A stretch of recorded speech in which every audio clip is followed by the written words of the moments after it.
Hello students, मैं हूं अमित और आप देख रहे हैं नानोरे क्लासेस। आज की क्लास में हम क्लास 10th का मैथमेटिक्स का चैप्टर 3 को कंटिन्यू रखेंगे। ये हमारा पार्ट 5 है चैप्टर 3 का। तो बिना देरी के शुरू करते हैं आज की क्लास।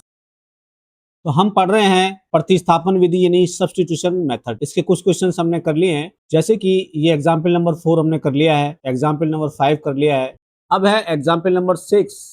इसमें क्या लिखा है? In a shop the cost of 2 pencils and 3 eraser is rupees 9 and the cost of 4 pencils and 6 eraser is rupees 8। यहाँ पर आइटम दिए हुए हैं और उनका कॉस्ट प्राइस दिया हुआ है। क्या क्या आइटम है? पेंसिल है और इरेजर है। ऐसा सवाल हमने पार्ट 3 में कर लिया है ग्राफ मेथड से, और हमने इक्वेशन बनानी सीखी थी। तो सबसे पहले हम इक्वेशन बनाएंगे। जब भी आपको कॉस्ट पता हो और आइटम नंबर ऑफ आइटम पता हो तो मुझे इक्वेशन कैसे बनानी है?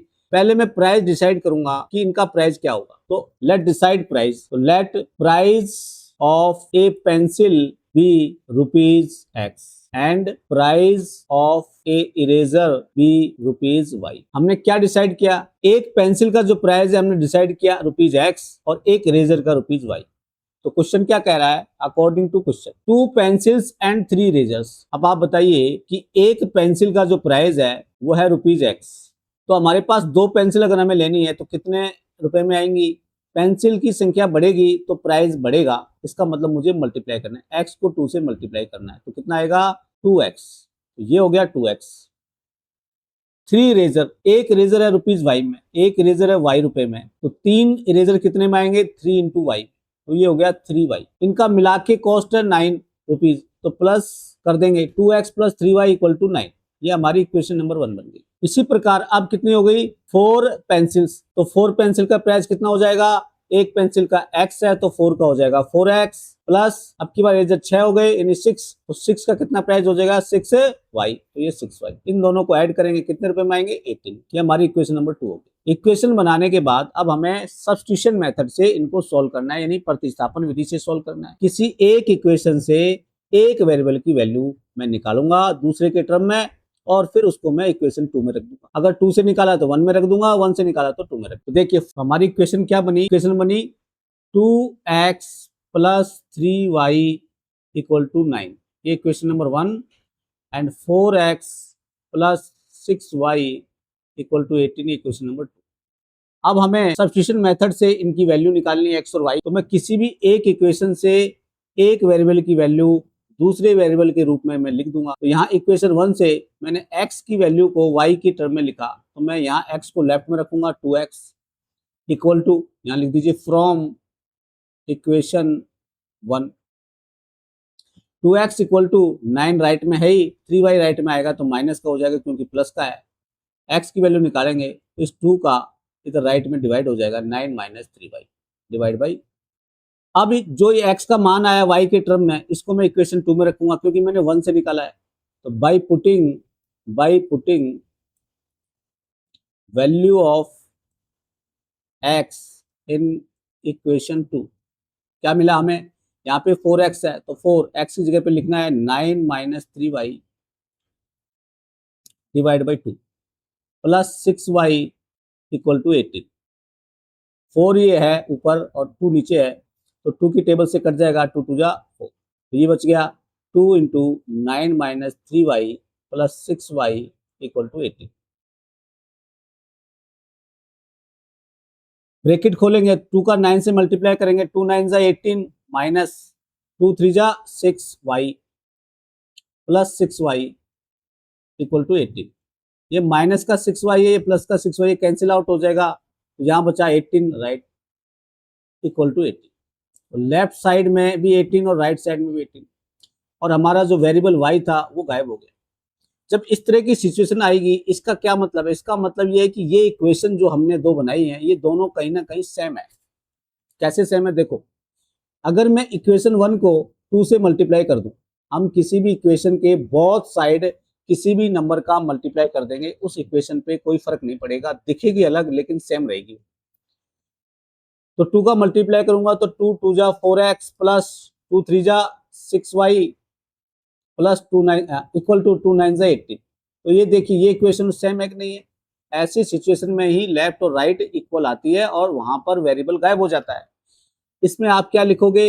इसमें लिखोगा, आप लिखोगे इसका मतलब कि both the equations are same, और both इक्वेशन सेम होंगी तो इनफाइनाइट सॉल्यूशन आएंगे, इनफाइनाइट सॉल्यूशंस। देयरफॉर जब इनफाइनाइट सॉल्यूशन आएंगे इसका मतलब है मैं प्राइस बता ही नहीं सकता उसका क्या रहेगा, बहुत सारे प्राइस हो सकते हैं जो इन इक्वेशन को सॉल्व करें, क्योंकि यहां पर ये इक्वेशन दोनों एक ही हैं। तो एक इक्वेशन को सॉल्व करने के लिए आपको वैल्यू बहुत सारी रख सकते हो आप। सिंगल इक्वेशन को सॉल्व करने का मतलब है, ग्राफ में हमने तीन तीन वैल्यूज निकाली थी तो ऐसे तीन निकालो, चार वैल्यू निकालो। तो इसका मतलब है कि therefore we can not decide specific cost of a pencil and eraser. मतलब है कि मैं डिसाइड नहीं कर सकता कि पर्टिकुलरली एक पेंसिल और एक इरेजर का जो कॉस्ट क्या आएगा। कुछ भी कॉस्ट हो सकती है जो इस इक्वेशन को सेटिस्फाई करे। ये कब आएगा, जब बोथ साइड आपके पास न्यूमेरिकल वैल्यू आ जाए और कांस्टेंट जो है आपके पास बचे, यानी वेरिएबल जो है वो आपके पास गायब हो जाए, यानी कैंसिल आउट हो जाए। अब नेक्स्ट क्वेश्चन देखते हैं। देखिए नेक्स्ट क्वेश्चन है, two rails are represented by equations x plus 2y minus 4 equal to 0 and 2x plus 4y minus 12 equal to 0। यहाँ पे दो रेल हैं, उनको हमने इक्वेशन के थ्रू रिप्रेजेंट किया है। Will the rails cross each other, दो इक्वेशन है, अगर वो क्रॉस करेंगे यानी जब मैं ग्राफ बनाऊंगा तो वो दोनों इंटरसेक्ट करनी चाहिए किसी पॉइंट पे, तभी ये संभव है। इन लाइनों को हमने क्या दिखाया है, रेल दिखाया है। एक इक्वेशन का ग्राफ बनाऊंगा एक सीधी लाइन आएगी, दूसरी इक्वेशन की मैं जब ग्राफ बनाऊंगा तो उसकी भी सीधी लाइन आएगी। अगर ये लाइन अगर इस तरह से आ रही है तो क्रॉस करेंगी, ऐसे आएंगी यानी पैरेलल तो क्रॉस नहीं करेंगी, और अगर एक दूसरे पे चढ़ जाएंगी तो भी क्रॉस नहीं करेंगी, क्योंकि वो डिपेंड करेगा फिर आपके ऊपर, स्पीड के ऊपर इस वाली लाइन में। तो सिचुएशन क्या है, मेरे पास ऐसी सिचुएशन आनी चाहिए, और ऐसी सिचुएशन आने के लिए इंटरसेक्ट करना पड़ेगा। इंटरसेक्ट कब करते हैं, जब उसका स्पेसिफिक सॉल्यूशन आता है। तो इसको सॉल्व करते हैं। देखिए फर्स्ट इक्वेशन है x plus 2y minus 4 equal to 0। Second equation है 2x plus 4y minus 12 equal to 0। From equation 1 हम x की वैल्यू को y के टर्म में लिख रहे हैं, तो x लेफ्ट में इक्वल टू 4 इधर प्लस हो गया, 2y माइनस, माइनस का 2y। ये x की जो वैल्यू आई है y के टर्म में, इसको मैं इक्वेशन नंबर 2 में रखूंगा। 1 से निकाली तो 2 में रखा। By putting the value of x in equation 2, क्या मिला मुझे, ये सेकंड इक्वेशन है 2x, 2 इंटू एक्स की वैल्यू है 4 minus 2y plus 4y minus 12 equal to 0। Bracket खोलने के लिए 2 का मल्टीप्लाई करूंगा, 2 4 जा 8 माइनस 2 2 जा 4y plus 4y minus 12 equal to 0।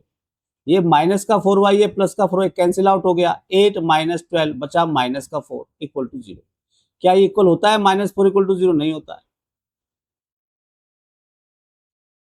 This is not true. जब ऐसी सिचुएशन आ जाए कि न्यूमेरिकल वैल्यू आ जाए और दोनों साइड में बराबर ना रहें, तब कब आ सकता है, ये तब आएंगे जब ये लाइन पैरेलल रहेंगी। इसका मतलब आपको लिखना है पैरेलल लाइंस। पैरेलल लाइंस का मतलब है नो सॉल्यूशन। इसका मतलब पैरेलल कभी क्रॉस करेंगे, इसका क्या मतलब हो जाएगा, इसका मतलब हो जाएगा rails will not cross each other.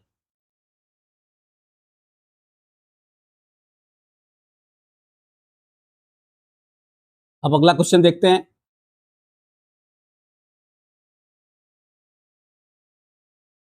देखिए इस एक्सरसाइज के हमने क्वेश्चन नंबर 1 और 2 को सॉल्व कर लिया था। अब हम करेंगे थर्ड नंबर वाला सॉल्व।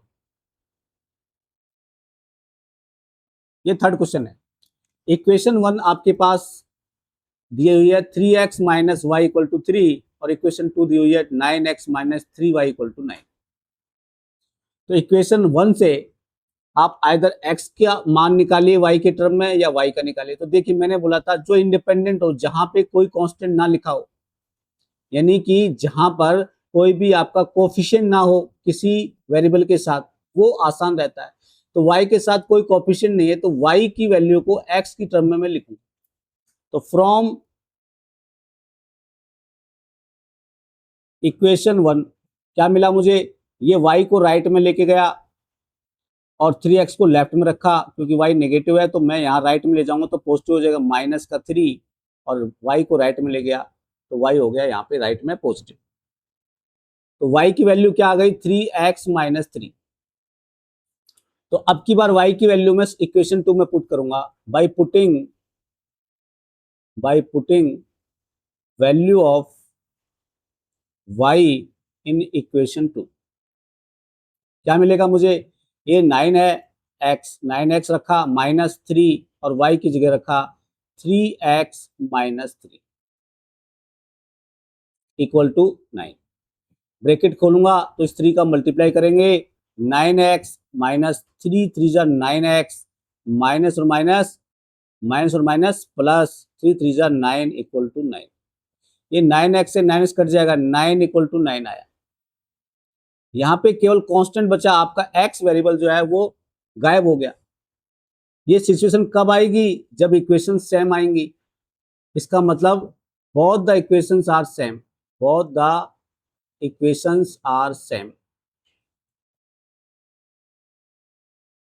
अगर सेम आएंगी तो क्या होगा, इनफाइनाइट सॉल्यूशंस।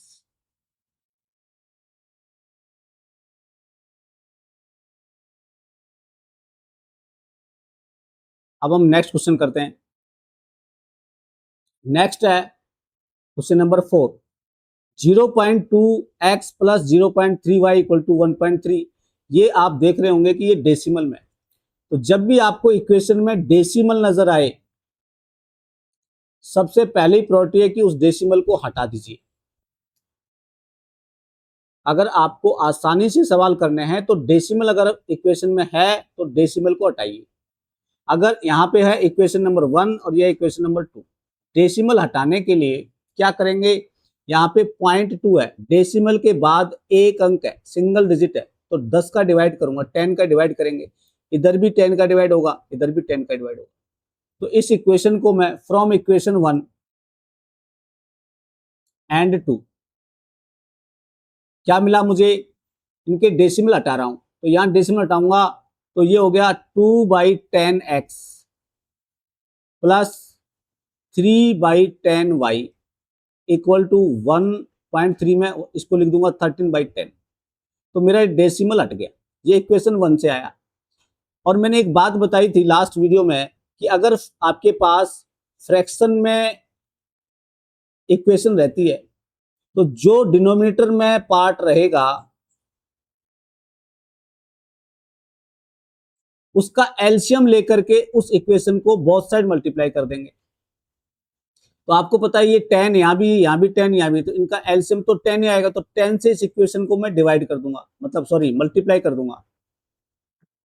जब मैं मल्टीप्लाई कर दूंगा तो ये 10 से 10 कैंसिल आउट हो जाएगा, इस 10 से 10 कैंसिल आउट हो जाएगा, और यहाँ भी मल्टीप्लाई करूँ तो 10 से 10 कैंसिल आउट हो जाएगा। इसको आप चाहें तो 10 से मल्टीप्लाई दिखा सकते हैं, अदरवाइज डायरेक्ट लिख दो 2x plus 3y equal to 13, या आप लिख के कर दो। तो यहाँ पे by multiplying with 10 both the side क्या मिलेगा, जब मैं 10 से मल्टीप्लाई करूंगा तो 10 और 10 कैंसिल आउट होगा। देखिए कैसे, 2/10x into 10 plus 3/10y into 10 equal to 13/10 into 10। मुझे बोथ साइड ईच टर्म को 10 से मल्टीप्लाई करना है। तो ये 10 से 10 कैंसिल आउट, इस 10 से ये 10 कैंसिल आउट, इस 10 से ये 10 कैंसिल आउट। तो ये हो गया 2x plus 3y equal to 13। ये मेरी प्योर इक्वेशन बन गई जैसे हमने पहले देखी है। तो इसको मैं बना लूंगा 3। इसके बाद सेम इसको ठीक करूंगा, ये हो जाएगा आपके पास 4 divide by 10x plus 5 divide by 10y equal to 23 divide by 10। क्योंकि डेसिमल के बाद एक अंक है यानी 1 डिजिट है तो 10 का डिवाइड करूंगा, यहाँ भी 1 है, एक 10 का डिवाइड करूंगा, यहाँ भी डेसिमल का 1 पॉइंट है मतलब 1 नंबर है, तो मैं यहाँ पर भी 10 से डिवाइड। यहाँ पर भी मैं बहुत साइड जब 10 से मल्टीप्लाई करूंगा कि 10 कैंसिल आउट हो जाएंगे, तो इसको लिख सकता हूं मैं 4x plus 5y equal to 23। अब ये इक्वेशन आपको सीधी नजर आ रही होंगी जैसे हमने पहले पढ़ी। तो सबसे पहले इक्वेशन को मैं ठीक करूं ताकि मुझे आगे जाकर के डेसिमल में दिक्कत ना आए, क्योंकि डेसिमल को सॉल्व करोगे तो कंडीशन में क्या रहता है कि आपको गलती होने का चांस ज्यादा रहेगा। तो मैं सबसे पहले डेसिमल को हटा दूंगा। अब इनको सॉल्व करते हैं। देखिए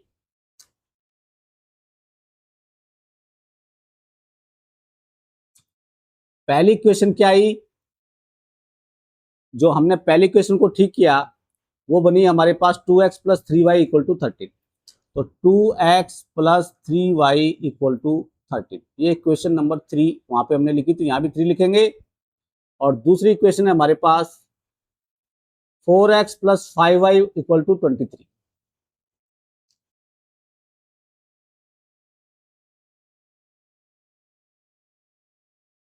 ये दोनों इक्वेशन हमने लिख ली, 2x plus 3y equal to 13 and 4x plus 5y equal to 23। अब इसको सॉल्व करेंगे। इक्वेशन 3 या 4 से किसी एक वेरिएबल की मैं वैल्यू निकाल करके दूसरे में रखूंगा। तो फ्रॉम इक्वेशन 3 हमें क्या मिला, 2x equal to 13 minus 3y। x variable को लेफ्ट में रखा, बाकी को राइट में लिख गया। अब मुझे x की वैल्यू चाहिए तो मैं राइट साइड में 2 का डिवाइड करूंगा, तो 13 minus 3y divide by 2। x की वैल्यू y के टर्म में आ गई, इसका मान मैं इक्वेशन नंबर 4 में रखूंगा by putting the value of x in equation 4। क्या मिलेगा, यहाँ पे 4x है तो 4 इंटू एक्स, एक्स की वैल्यू है 13 minus 3y divide by 2। X की वैल्यू को मैंने यहाँ पे रखा, प्लस 5y है, 5y इक्वल टू 23। ये 4 जो है 2 से कैंसिल आउट हो जाएगा 2 बार, तो 2 टू जा 4। तो अब यहाँ 2 का यहाँ पे मल्टीप्लाई करूंगा, तो 2 को 13 से करूंगा 26 हो गया ये, माइनस 2 3 जा 6y plus 5y equal to 23। देखिए ये है 26 और इधर है माइनस का 6y, इधर प्लस का 5y। इन दोनों में मुझे इनको घटाना पड़ेगा। माइनस 6 प्लस 5 होता है 1 माइनस का, तो माइनस का 1y, 1 लिखने की जरूरत नहीं, y लिखा मैंने, इक्वल टू 23। माइनस वाई को लेफ्ट में रख लिया, 23 राइट में है, 26 को भी लेके गया राइट में, तो माइनस का हो गया, minus y equal to minus का 3 बच गया, माइनस माइनस कैंसिल आउट हो गए, y इक्वल टू 3 आ गया। y की वैल्यू 3 आने के बाद इस की वैल्यू मुझे या तो इक्वेशन 3 में रखनी है या 4 में रखनी है, या इक्वेशन नंबर इसको मैं 5 नंबर बना सकता हूं, 5 में रख देंगे। तो y की वैल्यू अगर मैं यहां रख देता हूं तो मुझे सीधा सीधा वैल्यू मिल जाएगी, यहां रखेंगे तो फिर लेफ्ट राइट करना पड़ेगा। तो by putting value of y in equation 5 क्या मिलेगा मुझे, देखिए x equal to 13 minus 3, y की value 3 divide by 2, x equal to, जब भी प्लस माइनस इंटू डिवीजन के साइन एक साथ मिल जाएं तो प्रायोरिटी सबसे पहले डिवीजन की होती है, फिर इंटू की, उसके बाद प्लस और माइनस। यहाँ पे दो सिंबल हैं माइनस और इंटू, तो सबसे पहले इंटू करेंगे, तो 13 माइनस 3 3 जा 9 divide by 2, x equal to 4 divide by 2, तो एक्स की वैल्यू कितनी आ गई। इसका सॉल्यूशन क्या मिला मुझे, x equal to 2 and y equal to 3। चाहो तो क्रॉस वेरीफाई कर सकते हो कि क्या ये मेरा आंसर सही है, किसी भी इक्वेशन में पुट करके देख लो। यहाँ एक्स की जगह 2 पुट करूंगा तो 2 2 जा 4 हो गया, यहाँ वाई की जगह 3 पुट करूंगा तो 3 3 जा 9 हो गया, इन दोनों को ऐड करूंगा तो 13 आया, यहाँ पे भी 13 लिखा, मतलब हमारा आंसर हमने बिल्कुल सही निकाला है। अब क्वेश्चन नंबर 5 देखते हैं। पहली इक्वेशन है √2x plus √3y equal to 0, ये इक्वेशन नंबर 1, और इक्वेशन नंबर 2 है √3x minus √8y equal to 0। Same way करेंगे, इक्वेशन 1 से मैं आइदर x की या y की वैल्यू को निकाल लूंगा, यानी कि x को मैं y के टर्म में लिख दूंगा या y को x के टर्म में लिख दूंगा। तो लेफ्ट साइड में √2x को मैंने रखा इक्वल टू माइनस का √3y। अगर मुझे x चाहिए तो जो x के कोफिशिएंट में उससे यहाँ पे डिवाइड कर दीजिए, ये हो जाएगा माइनस का √3 डिवाइड बाई √2y, क्योंकि इक्वेशन नंबर 3 यहाँ लिख दीजिए फ्रॉम इक्वेशन 1। अब जो x की वैल्यू y के टर्म में आई है, अब मैं इस x को इस इक्वेशन नंबर 2 में पुट करूंगा by putting the value of x in equation 2। क्या मिलेगा मुझे, यहाँ पे √3 है, x की वैल्यू मैं यहाँ से उठा करके यहाँ पे रखूंगा तो माइनस का 3 divide by √2y minus √8y equal to 0। Simplify करूंगा तो √3 को √3 से मल्टीप्लाई किया तो हो गया 3, ये माइनस बाहर आ गया, और यहाँ पे है y, 3y divide by √2 minus √8y equal to 0। जब भी आपको फ्रैक्शन नजर आए इक्वेशन में, तो जो डिनोमिनेटर में है उनका एलसीएम लेकर के बोथ साइड मल्टीप्लाई कर दो। तो यहाँ पे √2 है डिनोमिनेटर में, तो √2 से बोथ साइड में मल्टीप्लाई कर दूंगा by multiplying with √2 both the side. क्या मिलेगा मुझे, √2 देखिए minus 3y divide by √2 into √2 minus √8y into √2 equal to 0 into √2। तो ये √2 से √2 कैंसिल आउट हुआ, ये हो गया माइनस का 3y, ये √8 है, ये √2 है, तो ये हो गया √16y equal to 0 into something 0। ये हो गया माइनस का 3y और माइनस √16 की वैल्यू होती है 4y इक्वल टू 0। इससे क्या मिला, ये हो गया माइनस का 7y इक्वल टू 0। तो y की वैल्यू क्या आएगी, 0 डिवाइड बाई -7, तो क्या आ जाएगी y की वैल्यू 0। तो y की वैल्यू 0 आ गई। अब y की वैल्यू को मैं चाहे इक्वेशन 1 में, चाहे इक्वेशन 2 में, चाहे इक्वेशन 3 में रख दूंगा। तो हमने बताया कि इक्वेशन 3 में रखना बहुत आसान है, इसलिए इक्वेशन 3 में रख देंगे। तो जब y की वैल्यू यहाँ रखेंगे 0, तो x की वैल्यू भी 0 हो जाएगी। देखिए, by putting the value of y in equation 3, तो क्या मिलेगा, फ्रॉम इक्वेशन 3 क्या मिल जाएगा हमें, x equal to √3 by √2 into 0, ये नेगेटिव वाला है, नेगेटिव लगाएंगे, x इक्वल टू 0। तो इसका सॉल्यूशन क्या आया, इसका सॉल्यूशन आया x equal to 0 and y equal to 0। अब नेक्स्ट क्वेश्चन देखते हैं।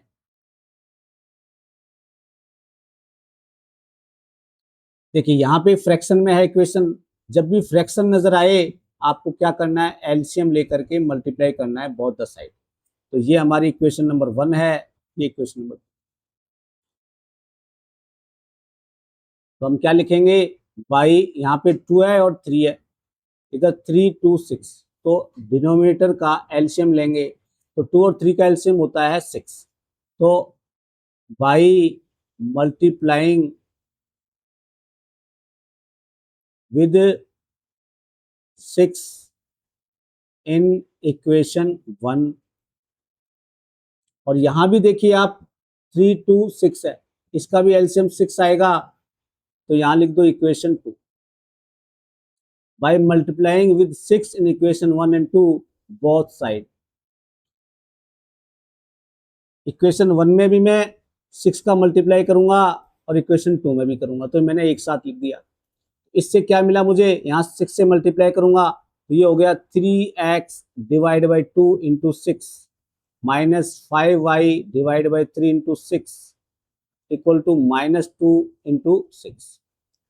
ये हो गया 2 3 जा 6 और 3 2 जा 6, तो 3 3 जा 9x माइनस 5 2 जा 10y इक्वल टू माइनस का 12।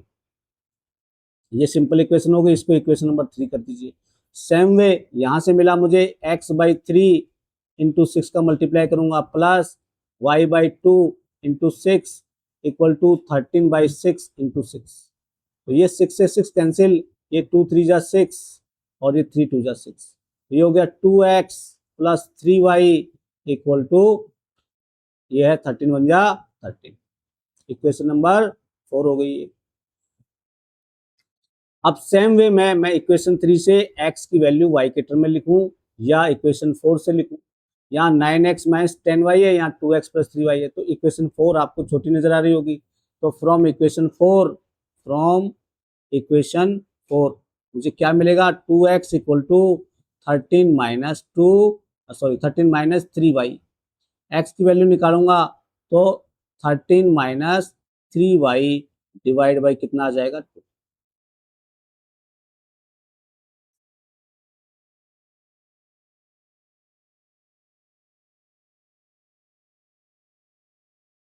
अब इस x की वैल्यू में इक्वेशन नंबर या तो मैं 3 में रख दूं या 4 में रख दूं, ऐसा। तो मुझे अगर 4 से निकाली है तो मुझे 3 में रखनी है, अगर 3 से निकाली है तो 4 में रखनी है। ये आपको याद रखना है। वापस इसमें रखेंगे तो आपको फिर रिजल्ट नहीं मिलेगा, इसलिए अगर 4 नंबर से निकालूंगा तो 3 में रख।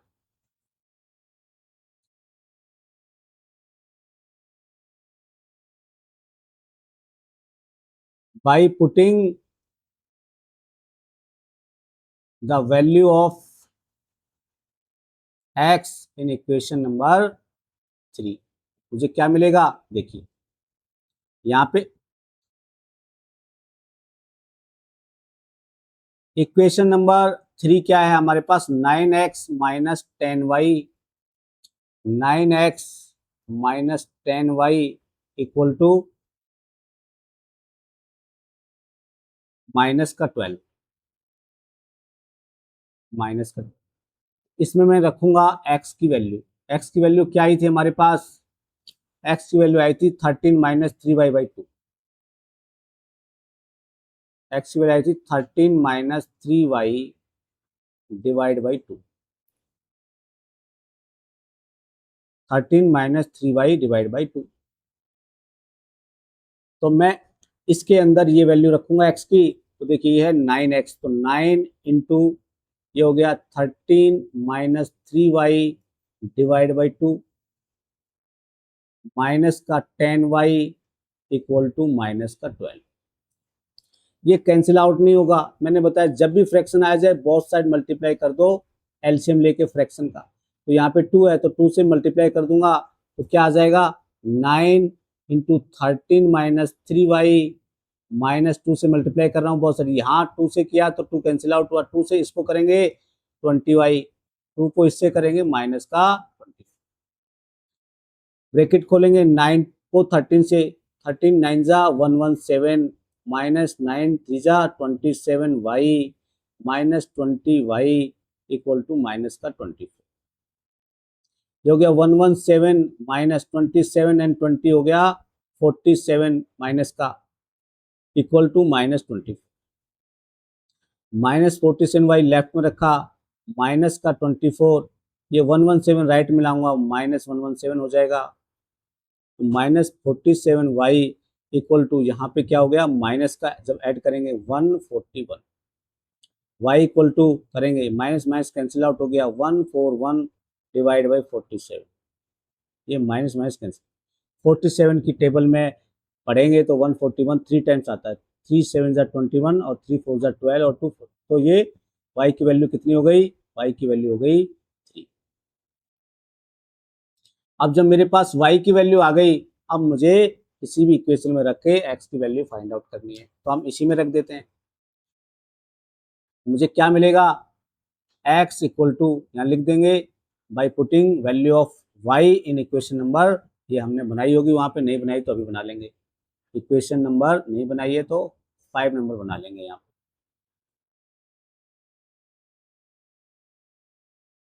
तो देखिए x equal to 13 minus 3 into y की वैल्यू 3 है, डिवाइड बाई 2। यहाँ माइनस और इंटू एक साथ है तो पहले इंटू करेंगे, तो x equal to 13 minus 9 divide by 2, x equal to 4/2। x की वैल्यू कितनी आ गई, 2। इन इक्वेशन का सॉल्यूशन क्या आया, x equal to 2 and y equal to, चाहो तो आप इनको वेरीफाई कर सकते हो सेम वैल्यू को पुट करके। अब नेक्स्ट क्वेश्चन देखते हैं।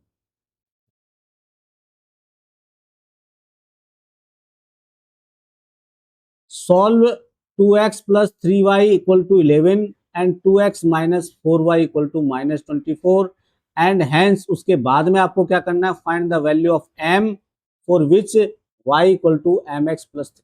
तो सबसे पहले तो मुझे क्या करना है, इन इक्वेशन को सॉल्व करना है। तो सॉल्व करने के लिए सेम मेथड लगाएंगे। अभी हम पढ़ रहे हैं सब्स्टिट्यूशन मेथड, तो उसी मेथड से सॉल्व करते हैं। इक्वेशन नंबर 1 क्या है, 2x 2x plus 3y equal to 11, ये इक्वेशन नंबर 1 है। और 2x minus 4y equal to minus 24 equation number 2। Equation 1 से वैल्यू निकाला मैंने, यहाँ देखिए ये है 2x plus 3y equal to 11। तो मैं x की वैल्यू निकाल रहा हूँ from equation 1, from equation 1 x की वैल्यू को y के टर्म में। तो 2x equal to 11 minus 3y, x की वैल्यू निकालूंगा तो 2 का डिवाइड करना पड़ेगा, 11 minus 3y divide by 2। x की वैल्यू आ गई, इसको इक्वेशन नंबर 3 बना लिया। वैल्यू आई मतलब दूसरे टर्म में वैल्यू आ गई। अब x की वैल्यू को,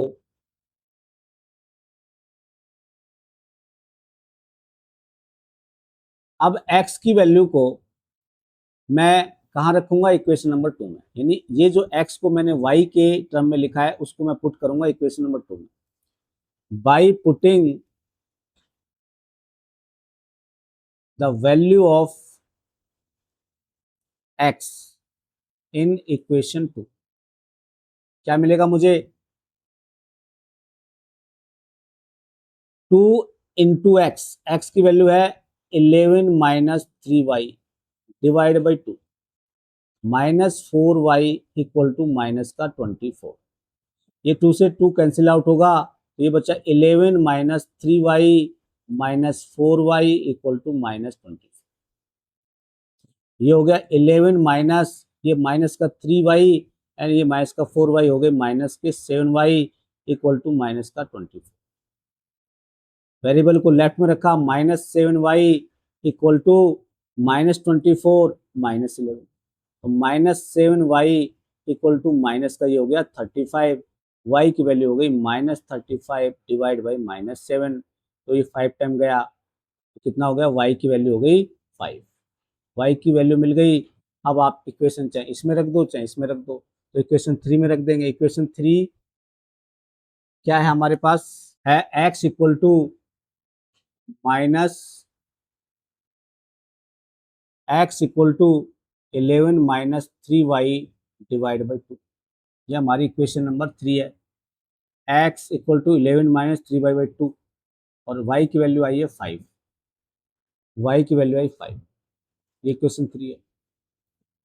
ये वैल्यू मैं इसमें पुट करूंगा तो x equal to 11 minus 3 into 5 divide by 2, x equal to 11 minus 15 divide by 2, तो x इक्वल टू आया माइनस का 4 डिवाइड बाई 2, 11 में 15 माइनस करेंगे तो minus 4, x equal to minus, x की वैल्यू -2 और y की वैल्यू y की वैल्यू 5। तो मुझे मिला रिजल्ट x की वैल्यू -2 एंड y की वैल्यू 5। अब आगे क्या सोल्व करना है, आगे बोला कि m की वैल्यू बताइए जब y बराबर mx प्लस 3 हो। क्या लिखा है, y equal to m x plus 3। इस इक्वेशन में x की वैल्यू बतानी है आपको, सॉरी m की वैल्यू बतानी है, तो आपको y की वैल्यू आ गई और x की वैल्यू आ गई। तो इस इक्वेशन में by putting the value of x and y की जगह 5 रखा, m इंटू एक्स जगह माइनस का 2 रखा, प्लस का 3। क्या मिला, 5 इक्वल टू ये माइनस का 2m हो गया प्लस का 3। माइनस 2m लेफ्ट साइड में ले आइए, माइनस का 2m इक्वल टू 3, ये माइनस का इधर लाएंगे तो प्लस हो जाएगा, 3 माइनस का 5, तो 2m equal to -2। m equal to कितना आ जाएगा, -2 divide by 2। m equal to कितना आ जाएगा, -1। इस तरह से हमने m की वैल्यू निकाल दी।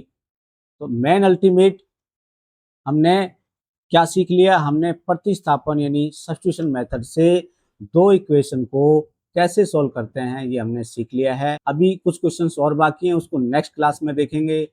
Thank you for watching. अगर वीडियो अच्छा लगा हो तो लाइक करें, शेयर करें और सब्सक्राइब करें। Thanks for watching.